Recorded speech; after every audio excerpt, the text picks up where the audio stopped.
सोने की चिड़िया। एक ऐसा देश जिसकी चमक 7 समंदर पार तक फैली थी। यहाँ की मिट्टी में खुशबू थी, संस्कृति में गहराई थी और यहाँ के लोग अपनी जड़ों से जुड़े बेहद संतोषी थे। लेकिन 24 अगस्त 1608 को गुजरात के सूरत तट पर हेक्टर नाम का एक समुद्री जहाज लंगर डालता है। ऊपरी तौर पर वे केवल मुट्ठी भर व्यापारी थे, जो भारत के मसालों और कपड़ों के व्यापार की अनुमति मांगने आए थे। लेकिन उस वक्त किसी को अंदाजा नहीं था कि तराजू लेकर आए इन हाथों में जल्द ही लोहे की हथकड़ियां और चमड़े के कोड़े होने वाले थे। व्यापार की आड़ में उन्होंने हमारी आपसी फूट को अपनी सबसे बड़ी ताकत बनाया। उन्होंने भाइयों को भाइयों से लड़ाया, राजाओं को राजाओं के खिलाफ खड़ा किया और देखते ही देखते पूरे देश को एक विदेशी कंपनी के नाम कर दिया। 1757 की प्लासी की जंग के बाद भारत की किस्मत की लकीरें बदल गईं। अब वे मेहमान नहीं, मालिक बन चुके थे। यहाँ का किसान, जो कभी अपनी मर्जी का मालिक था, अब अपनी ही जमीन पर बंधुआ मजदूर बन चुका था। उनसे इतना भारी लगान वसूला गया कि उनके घरों के चूल्हे ठंडे पड़ीडी दिए गए और बच्चों के हाथों से रोटी निवाला छीन लिया गया। लेकिन क्रूरता की असली दास्तां तो अभी शुरू होनी बाकी थी। इतिहास के पन्नों में दर्ज 1943 का वो बंगाल का अकाल याद कीजिए, जहां अनाज के सरकारी गोदाम तो भरे थे, लेकिन अंग्रेजों ने उसे आम जनता के बजाय अपने सैनिकों के लिए सुरक्षित रखा। उस द्वार में 30 लाख से ज्यादा लोग भूख से तड़प तड़प कर सड़कों पर दम तोड़ गए।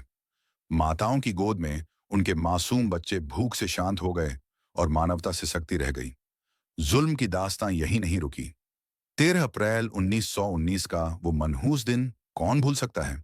अमृतसर का जलियांवाला बाग, जहां निहत्थे लोग, बेकसूर औरतें और छोटे बच्चे एक शांतिपूर्ण सभा के लिए इकट्ठा हुए थे।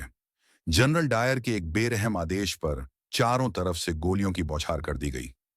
भागने का कोई रास्ता नहीं था, सिवाय मौत के कुएं के। वो चीखें आज भी उन दीवारों में दफन हैं। वो खून के निशान आज भी गवाही देते हैं कि हमने आजादी की क्या कीमत चुकाई है।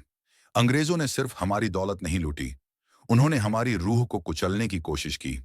कोड़ों की वो सनसनाहट, काले पानी की वो काल कोठरियां और फांसी के फंदों पर झूलते हमारे नौजवान, यह सब उस दर्द का हिस्सा है जिसे भारत ने 2 सदियों तक अपने सीने पर सहा है। पूरे 200 साल, 2 लंबी सदियों तक भारत ने वो अंधेरा देखा जिसकी कल्पना मात्र से आज भी रूह कांप जाती है।